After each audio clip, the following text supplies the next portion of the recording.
I am Allison Kersey, a 32 years old woman. I'm a CPA living in Portland, Oregon, and last year I went through a grueling divorce after learning my husband had been hiding a second family in a different state. What happened next should have been the chapter where I healed. But instead, my sister wrote herself into my story and nearly erased me from it.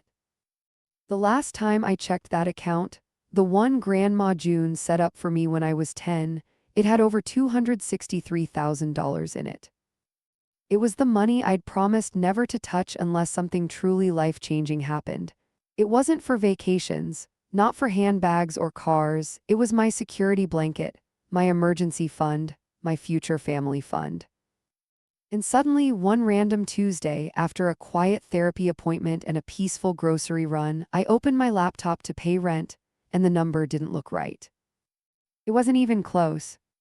$2,867. That's what remained.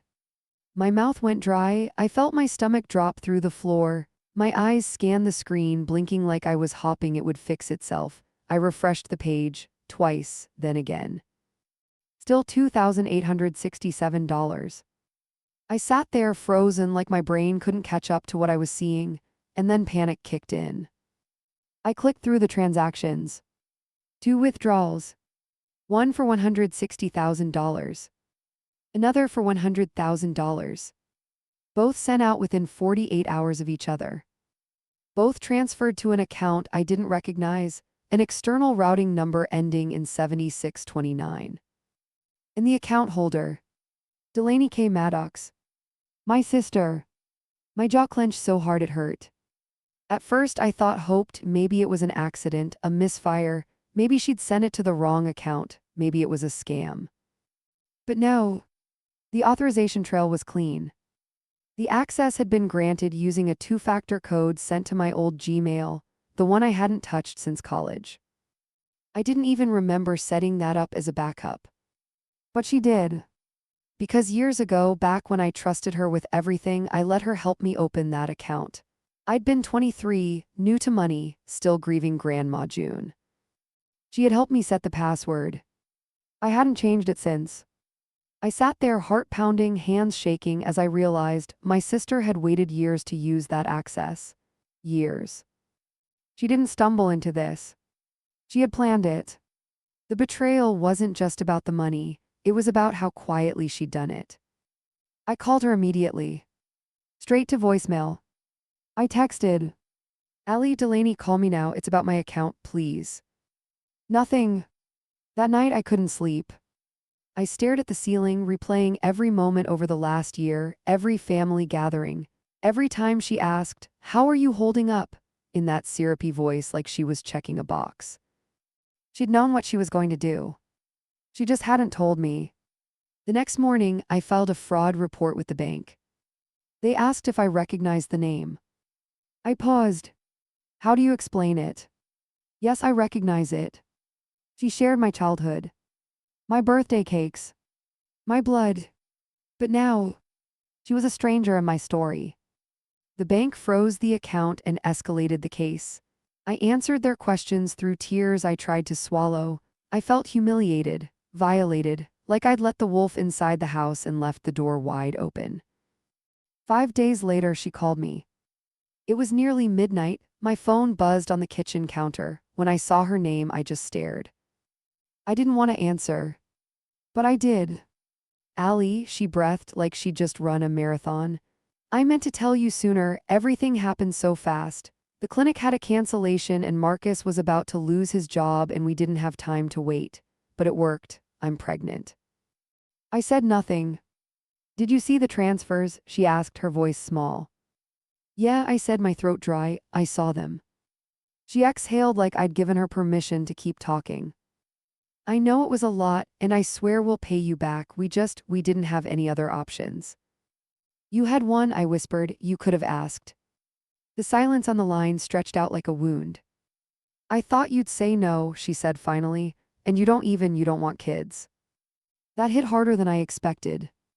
"You don't know what I want," I said. She didn't respond. Because she didn't, not really. She knew the version of me she liked, the reliable one, the quiet one. The one who showed up, signed checks, and swallowed anger like sugar cubes. But that version of me, she died when my marriage did. I hung up, and that night I opened a new document. It was blank. A fresh page. The first line I wrote was, "My sister stole $260,000 from me to make a baby, and then had the audacity to name it after me." Because yes, that part came next. And it cut deeper than I thought anything could. The first thing I saw was pink. Soft pastel glowing on my screen as if it were dipped in frosting and dreams. I was on my lunch break at the firm, sipping coffee that had gone cold, half reading tax updates, half scrolling Instagram. That's when I saw it. Delaney's post.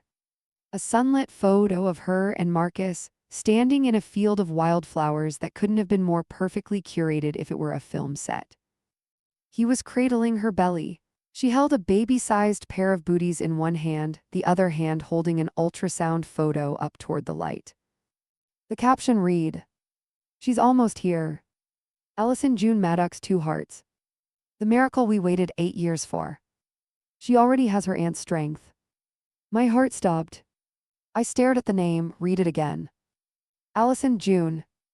My name, our grandmother's name. No call, no heads up, no conversation. Just a public announcement like I'd been honored, like this was a gift. My mouth went dry, my hands went numb. I reread the caption, then the comments pouring in like confetti. OMG, so beautiful. Allie June, what a gorgeous name. A tribute to the best sister ever. Your sister must be crying happy tears. No. I was shaking. Not from joy. From betrayal so raw I couldn't even cry. It was like my grief had been vacuum sealed and repackaged into something decorative, something marketable, something public. She didn't ask, didn't tell me. She just took my identity again. Because it wasn't just money. It was everything that name carried. I had held that name like a future in my hands. I used to say when I have a daughter I'll call her Allie June. I wanted to pass it on like a thread connecting generations, strength, softness, safety. But now that name lived on someone else's ultrasound. On the child born from my stolen savings. And the worst part, no one knew. To the outside world it looked like love, like a tribute, like I had been included, embraced, honored. I felt like I'd been buried alive under someone else's version of me. That evening, I sat on the edge of my bed for nearly 2 hours, clutching my phone like it was a grenade. My mind was racing. Do I text her? Do I call? Do I scream? But I did nothing. Because what could I say that didn't sound petty? How dare you name your baby after me? To people who didn't know the truth, I'd look bitter. But inside, I was unraveling. At 1:32 a.m., a voice memo arrived. From Delaney. I stared at the notification for a full minute before pressing play. "Hey," she said, her voice soft, almost apologetic. "I know you probably saw the post. I should have told you before. I wanted it to be a surprise. I meant it as a gift. I meant it to show you that you're part of her story. You are Allie, whether you want to be or not." That last line, it hit me like a slap. Whether you want to be or not. I sat in the dark, letting the silence after her message ring louder than her voice. This wasn't about connection. It was control. It was Delaney's way of cementing herself into my narrative, of dragging me into hers, like a character in a book I didn't co-write. She didn't want my forgiveness. She wanted my silence. And for the first time since the divorce, I realized something. I've been trying so hard to stay peaceful, I forgot I had every right to be angry. This wasn't just emotional, it was legal. And I wasn't helpless. The next morning, I pulled out the file folder where I kept copies of all the estate paperwork, Grandma June's will, our signed agreements, the notarized inheritance allocations. Delaney had taken what wasn't hers. And now she'd renamed it and wrapped it in pink bows. I called Mr. Lockhart, the attorney who'd handled the estate. He remembered me, still had the documents on file. "Can I sue my sister?" I asked, voice shaking but steady. He hesitated, then said, "You can, but you'll need to decide what you're really after, justice or distance." I breathed in. then answered, I want both. Because this wasn't just about getting the money back. It was about drawing a line that she couldn't erase with hashtags and baby names. I still remember the way Grandma June's voice used to tremble when she laughed, that shaky, lilting sound that made her eyes wrinkle at the corners and made everything feel safer. Even when the world outside felt cold and messy, she was the kind of woman who made you believe in second chances. She worked her whole life to build a legacy, a house that smelled like cinnamon and lavender, a garden with tomatoes that grew fat and sweet from soil she enriched herself, and an estate that, while modest, meant something. When she passed, she left behind equal shares for me and Delaney. No drama, no guessing. She trusted me to handle the paperwork because I was the one who kept things straight, as she used to say. Delaney cried at the reading of the will, big performative sobs. I just thought she'd give me a little more, you know. I was the one who lived closer. I brought her soup when she was sick. I didn't say anything at the time. I didn't point out that Grandma had documented every expense she ever covered for Delaney, including the 3 months she paid her rent after Marcus lost his job, the down payment for their car, the check she wrote to cover their wedding photographer. I didn't mention that Grandma had told me why things were split equally, because she'd already helped Delaney more in life. But Delaney didn't see equity, she saw insult. And that was the beginning. Not of the betrayal, but of her rewriting the story. Over the next year, she started planting seeds. Little comments at brunch with family. Allie, been through so much, I don't think she has time to think about kids anymore. Or, I think she's just moving on, she's always been more career-driven than me. It was subtle, almost sweet, but beneath the tone was something acidic. She was setting the stage, preparing people for the story she wanted to tell, that I wouldn't mind giving, that I didn't want the money anyway, that nomming the baby after me would heal old wounds. But I saw through it now. Clear as glass. I pulled up the estate documents, I started rereading every footnote, every clause. And I saw it. Buried in the details, Delaney had signed an agreement that explicitly waived her right to challenge distribution or claim additional funds. It was binding. She signed it after depositing her portion of the inheritance. I had the PDF with her signature and date stamp. I felt a surge of fire rise in me, not the kind that burns you up, but the kind that wakes you. I printed everything out, highlighted what I needed, punched holes in the pages and clipped them into a fresh blue binder. It felt almost clinical but comforting, like stacking bricks for a wall I finally had permission to build. A wall that said, "This is where I end and you begin." That evening I called my mother. She answered on the second ring. "Allison, honey, I've been meaning to call. Did you see Delaney's announcement?" "I saw it." There was a pause, a long one. "She didn't ask you first, did she?" I swallowed. "No, she didn't." "I'm sorry," my mom whispered. I waited. Hoped she'd say more. Something like, "That wasn't right," or even, "You didn't deserve that." But what she said instead was, "She's been under so much stress. I think nomming the baby after you was her way of holding on to something, to family." I could feel my jaw tighten, my stomach turned. The words felt like old wallpaper, thin and peeling, pretending to cover a crack in the wall. "You think that justifies it?" "I think she's lost more than she lets on." I didn't yell. Didn't argue. I just said, "So have I." Then I hung up. And that night I slept better than I had in weeks. Because grief has a funny way of clarifying things. And in that clarity, I understood Delaney wasn't going to give me back what she took. I'd have to take it back myself. It started with a yellow envelope. Thick paper, rough edges, hand addressed in Grandma June's slanted script, the kind of cursive they don't teach anymore. I found it in a keepsake box I hadn't opened in months. I was looking for a copy of my birth certificate for the court paperwork, but what I found instead brought me to my knees. The envelope had my name on it. Allison, in her looping, careful handwriting. No return address, no stamp, just sealed with a faded sticker that said, "Love you more."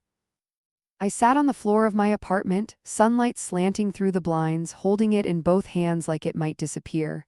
My fingers trembled as I peeled it open. Inside was a single folded sheet, a letter. "My sweet girl." If you're reading this, then you've already made the kind of choices I hoped you never have to face. I know how heavy that must feel. So let me be clear, you don't owe your sister anything more than love. And love does not mean debt. Love does not mean silence. My breath caught. You were always the one who watched quietly and listened first. But don't let the world mistake your silence for permission. If she ever tries to take what is yours, you have every right to protect it and yourself. I've seen your strength even when you didn't. It's okay to use it now. Love you more. Grandma. Tears blurred the ink. It was like she knew. Like somehow Grandma June had seen this coming, or at least knew the pattern well enough to warn me. I didn't know if Delaney had received a letter too. I didn't ask. Because this was mine. And it wasn't just paper, it was a permission slip, a green light, a voice from beyond the grave reminding me I was allowed to fight back, not with vengeance, but with boundaries. That night I drafted the official claim. Mr. Lockhart helped me file an initial injunction, legal action to freeze any further assets Delaney might have access to. We weren't just going after the stolen funds, we were going after damages, emotional distress, breach of trust. The courts would decide what it was worth. But for me, the value wasn't in the money. It was in taking up space, reclaiming the parts of me she tried to rename. The next day I emailed her. No emotion, just clarity. Delaney, I am pursuing legal action regarding the unauthorized withdrawal of $260,000 from my trust. You will be contacted by my attorney within the week. I expect no further direct contact until this matter is resolved. No sign-off, no love, no sisterly flourish. Just truth. She replied within minutes. You're suing me over family. I didn't answer. Because her definition of family no longer applied. Not after she made me the backdrop to her own parade. Not after she stood in a flower field, holding my name up to the sky like a trophy, never caring that she'd yanked it from my chest first. 3 days later, I received another message from her. This time it was different. Longer, desperate. You don't understand, we tried everything, every route. I was so scared we'd never have a baby, I wasn't thinking straight. I just wanted a piece of you in her, I thought it would bring us closer. I closed the message. Because I did understand. I understood perfectly. She had wanted the parts of me that were soft, generous, reliable, names and traits and savings accounts. But not the parts of me that hurt. That bled. That mattered.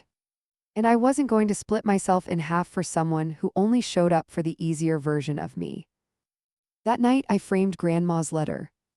I placed it on the shelf beside my favorite photo of her, the one where she's holding a cup of tea in both hands and laughing, eyes closed. She always said boundaries weren't walls. They were fences with gates. And not everyone deserved the key. I didn't plan on finding out the day the baby was born. But life has a cruel sense of timing. It was a Tuesday, a cloudless day, sharp and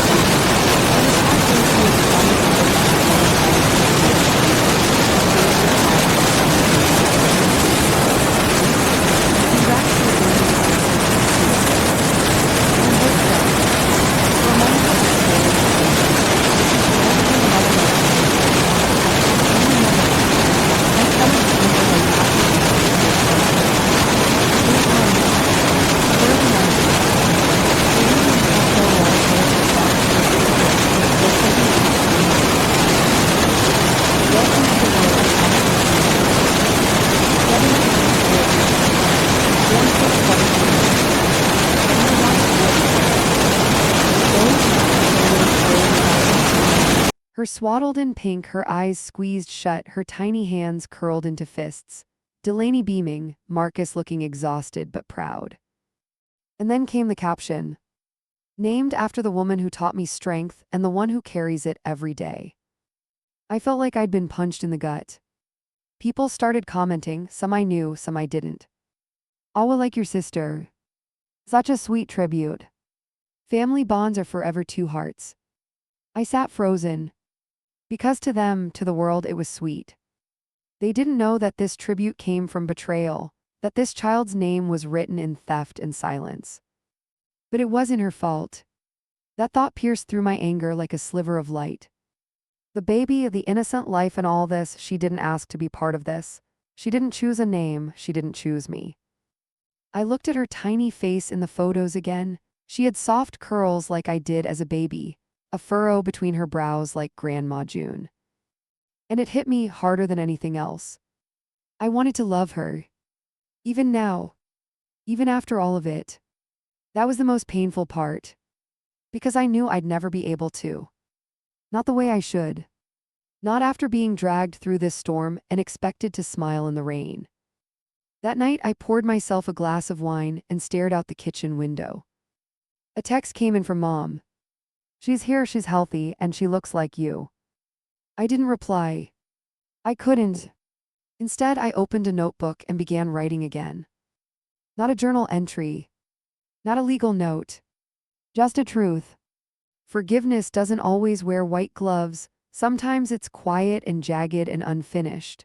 And sometimes it means walking away not to punish but to protect what's left of yourself. The next morning, I had my final consultation with Mr. Lockhart. We were filing a civil suit, formal charges. The paperwork was ready. Once this is submitted, he said, there's no pulling it back. I looked him in the eyes and nodded. I don't want to pull it back. Because this wasn't about revenge. It wasn't about punishing her. It was about telling the truth out loud on paper in front of witnesses, not for applause, not even for closure. But for me. For the part of me that had been buried beneath other people's comfort for too long. Let them paint me cold. Let them call me bitter. I knew what I was. I was a woman reclaiming her name. And I wasn't going to let anyone, not even my sister, redefine it for me again. I always imagined courtrooms as places where drama played out like it did in movies, gavel bangs, shocking confessions, whispered gasps from the back row. But this one, it was beige, cold, too bright and quiet. Almost too quiet for what it was about to hold. I sat at the plaintiff's table, palms resting flat on my navy blue skirt. Mr. Lockhart sat beside me, his calm presence like an anchor. Across from me, Delaney. Her eyes were ringed with exhaustion, her posture tight, defensive. Marcus was there too, silent and unreadable. She didn't look at me. Not once. The judge was a tall woman with graying curls and a sharp, no-nonsense tone. She reviewed the materials silently for several minutes before addressing the room. This court recognizes the civil suit brought by Ms. Allison Kersey against Ms. Delaney Maddox in the matter of financial misappropriation and emotional distress. Both parties have submitted written testimony and supporting documentation.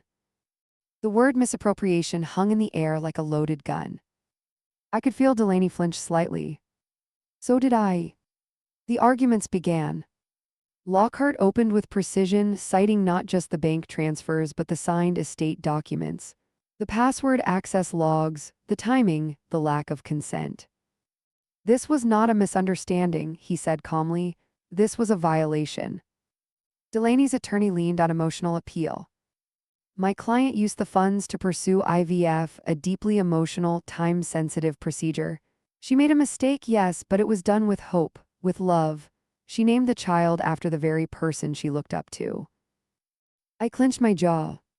Because this wasn't about the child. It never had been.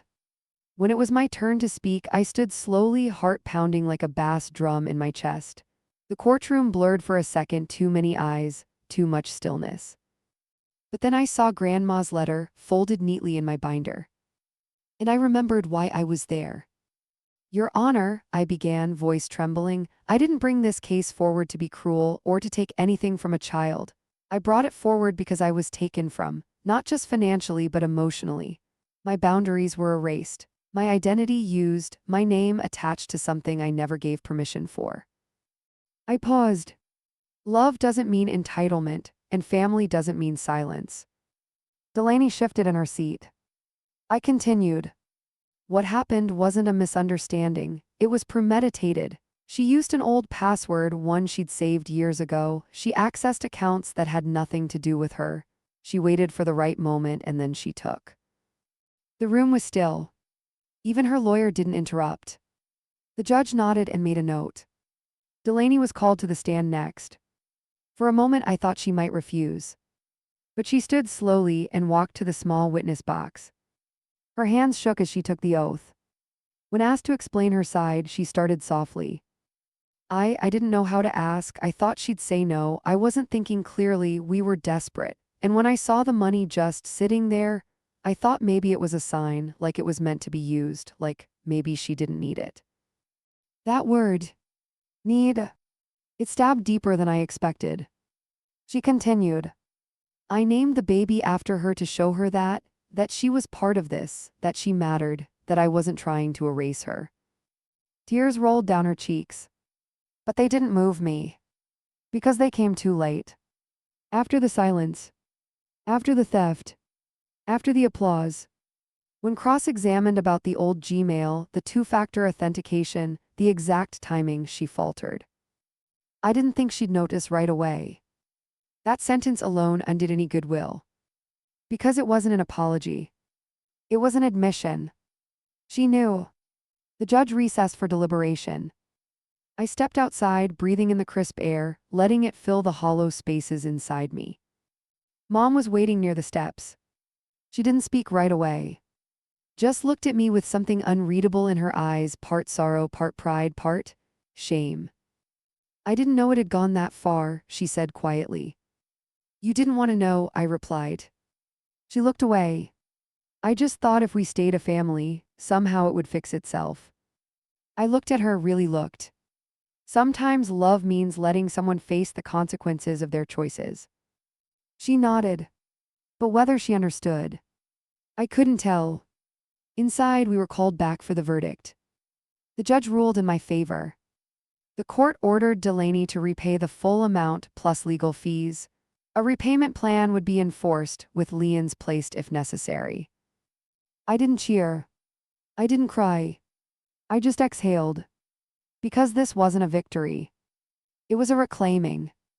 And even though my name was now etched into another life, one I didn't choose, I knew I had done what Grandma would have wanted. I had told the truth. Out loud. Without apology. Weeks passed after the verdict, but the emotional dust didn't settle. It hung in the air, in texts I never sent, in baby photos I still hadn't seen in person, in the way my mother hesitated every time she called, her voice a careful dance between loyalty and regret. I stayed quiet. Not out of spite, but self-preservation. I needed the distance, I needed the silence. But silence has a way of creating echoes. One evening, a padded envelope arrived at my apartment. No note, no return address. Inside was a photograph, a candid of the baby wrapped in a pale yellow blanket, yawning, and beneath it, folded neatly, was a onesie that read, Little June. Underneath, scrawled in Sharpie, from the aunt she's never met. I stared at it for a long time. Something in my chest twisted, not pain exactly, not rage, but something more fragile. A quiet grief for the relationship that could have been. I thought about what it would have been like to meet her under different circumstances, to hold her in my arms, to tell her stories about the woman she was named for, about Grandma's stubborn garden, her sugar cookies, her old cassette tapes filled with 1940s swing music. I imagined myself showing up to her birthdays, slipping little notes into her backpacks someday, being the fun aunt who knew how to make blanket forts and listen to feelings. But then reality crept in.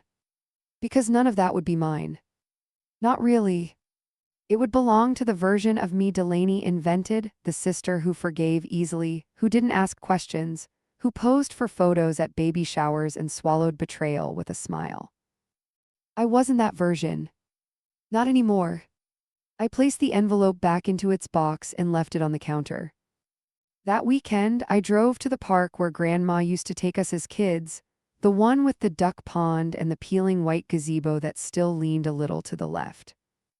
I sat on a bench with a coffee and just existed. Watched the sunlight trickle through the trees, watched couples walk past, watched a little girl in a red hoodie chase pigeons with unfiltered joy. It reminded me of something Grandma once said. Sometimes you plant seeds in someone else's garden and you never get to see them bloom, but that doesn't mean they weren't yours to plant. That night I wrote a letter. To the baby. Not to Delaney. Just to her. Dear little June. You don't know me, you might never, but I hope when you grow up someone tells you the truth that your name came from a woman who loved quietly and fiercely, from a legacy of strength, from roots deeper than betrayal. I hope you grow wild and free, unafraid to say no, unafraid to be alone, unafraid to begin again. Even if that's what your aunt had to do too. I folded it, sealed it in an envelope, wrote her name on the front. I didn't send it, but I kept it. Because some things don't need an audience. Some healing is for yourself. A few days later, I ran into Marcus completely by accident, at a gas station of all places. He looked worn down, thin, like life had aged him a little too fast. He noticed me, hesitated, then approached. Hey, he said, you look good. I nodded, you too. We stood in awkward silence for a moment, the smell of gasoline between us. She talks about you, you know, he said. Delaney, she says she misses you. I didn't answer. He looked at me more closely. I think she thought nomming the baby after you would fix everything. It didn't. No, he agreed quietly, it didn't. We didn't say goodbye, we just walked back to our cars. That night I pulled the padded envelope off my counter. I carried it downstairs, walked it to the trash chute, and paused. Then I turned. Carried it back upstairs. Not because I forgave her, but because maybe one day when the time is right, I'll hand that photograph to the girl herself. And let her ask me who she was named for. In this time, I'll tell the truth. A year passed. The lawsuit ended, the dust settled, the money began trickling back in monthly deposits, sterile and clinical, like someone paying rent on a broken promise. There was no note. No apology, just figures and dates, a ledger of emotional debt. But grief doesn't follow ledgers. It lingers in places you don't expect. Like your inbox on a Sunday morning. The subject line was simple. Allison's first birthday, you're welcome to join. It was from Marcus. Not Delaney. He attached a flyer, pink pastel cupcakes, balloons, a park rental listed, time, address, no RSVP required. There was no message, no explanation, just the facts. I sat on the edge of my bed and stared at the screen. I could almost hear Grandma's voice in the back of my mind. You can't walk two roads at once, darling, choose where you stand. But standing was hard when your name was stitched into a banner and fluttering in the wind over a child who didn't even know you existed. I didn't go. I couldn't. But I drove by. Just once. The park was full of children, laughter, balloons tied to folding chairs, a piñata swaying gently in the breeze, and there, near the center, Delaney holding the baby, bouncing her on her hip while she smiled for the camera. A pink cake sat on a table. And across the top, my name in piped white frosting. Happy first birthday, Allison June. The sight of it made my chest tighten. It was surreal, like watching someone else live inside your reflection. I thought about getting out of the car. About walking up. About saying something, anything. But what would I say? Hi, I'm the woman your mother took money from. Hi, I'm the name on your birth certificate and the silence in your family albums. No, that wasn't the story I wanted her to hear. Not today. Instead, I drove away. Stopped at a bookstore on the way home. Bought a children's book, one about courage and choices and how sometimes families look different than the ones in the stories. I wrote a note inside the front cover. For the girl who shares my name, may you always know that strength and kindness can live in the same heart. From someone who had to learn that the hard way. I sealed it in a box, addressed it to myself, and stored it in the back of my closet. Someday I'd know when the right time came. That night Mom called. You didn't come. I know. She hesitated. I think she wanted you to, even if she couldn't say it. I didn't reply. She asked about the book, the one Grandma used to read us. My voice cracked before I could stop it. The Giving Tree. Yeah, Mom said quietly. She said she remembered you always hated the ending. I still do. We both went quiet. Because we both knew why. The tree gives everything. And in the end, it has nothing left. It's not a happy ending. It's a warning. I wasn't going to be that tree. Not anymore. It was a Tuesday. I was leaving the post office with 2 Amazon returns and a lukewarm coffee when my phone buzzed. A video message. From an unknown number. I nearly deleted it thinking it was spam. But then I saw the preview image. A toddler sitting on the floor in a living room I vaguely recognized, gray carpet, pastel toys, and the edges of a bookshelf that looked like something Marcus would have built. I tapped play. The video opened with Delaney's voice, muffled but clear. "Okay, sweetheart, who's that in the picture?" The camera panned to a small photo in a plastic frame, my high school graduation picture. The child's soft curls, dimpled cheeks looked at it, then turned to the camera with bright eyes and said, "Auntie Owison." She smiled wide, clapped her hands. The video ended. Just like that. No note, no explanation. I stood on the sidewalk, frozen, the sun slicing through the trees in long, golden spears. Something inside me cracked. She knew me. At least she thought she did. Somewhere behind all the walls and courtrooms and silences, my name had been spoken. And remembered. Later that night I watched the video again and again, 5 times 10. The way she said it with joy, with certainty, like it wasn't something stolen or tainted or borrowed. Just mine. I sat down at the kitchen table, pulled out my notebook and wrote. Sometimes your name returns to you in a voice that didn't break it. The next day, I did something I hadn't done in over a year. I drove to the old house, the one Delaney and Marcus bought with the help of Grandma's trust. It wasn't a mansion, just a sturdy craftsman with white shutters and a swing on the porch. I didn't go inside. I didn't knock. But I placed a small envelope in the mailbox. Inside was the photo Delaney had sent me that first year, the baby swaddled in yellow. I wrote on the back, "She's beautiful and I'm still healing, but thank you for the video." I didn't sign it. I didn't need to. My name was already in their house, their memories, their child. It no longer felt like theft. It felt like something else. Not forgiveness, not yet. But recognition. That night I called Grandma's number. It was disconnected, of course, but I let it ring anyway just once, like a little ritual. I imagined her answering. I imagined telling her that the girl with her name had finally smiled and said mine out loud. And that maybe, just maybe, that was enough. Not everything, but enough for today. It was a late autumn afternoon when I got the letter. Real letter, envelope, stamp, my name handwritten on the front in a nervous script that pulled something deep in my chest. Inside, a single page.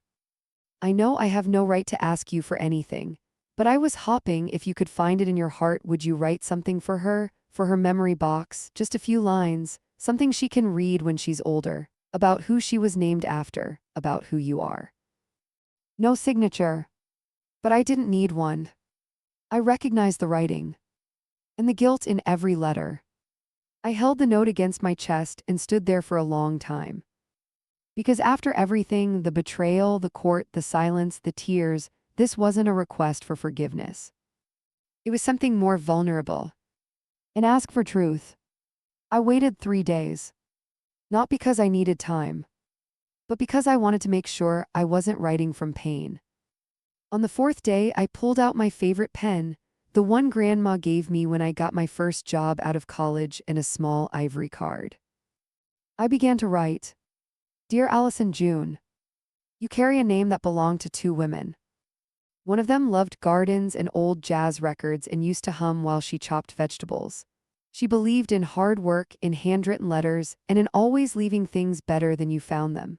She was the first person to ever tell me I was strong, and the only one who ever meant it without expecting something back. The second woman, she's still learning how to be like the first. She's learning that strength doesn't always roar. Sometimes it whispers through boundaries, through silence, through choosing peace over reunion. She's learning that love can exist without proximity, that forgiveness doesn't always end in embraces but sometimes in acceptance. You were born from a complicated story, but that doesn't mean you are complicated. You are a beginning, not a wound. And I hope one day when you're old enough to read this, you know that your name was never a burden, it was a bridge. One I didn't know how to cross at first, but I built it anyway with truth. And that's something I hope you carry long after the letters fade. I didn't cry when I sealed the card. I thought I would. But instead I smiled. Because for the first time in 2 years, I didn't feel stolen from. I felt known. I placed the envelope in a small wooden frame and walked it to their house. I didn't ring the bell. Just left it on the porch, quietly, gently, the way healing often arrives. Not with a bang, but with a choice. I turned and walked away. As I reached the sidewalk, I heard the door creak open behind me. Delaney's voice soft, unsure. Allison. I didn't turn around. I didn't have to. She saw the back of me, the woman I'd become. Whole, undefended, and finally free.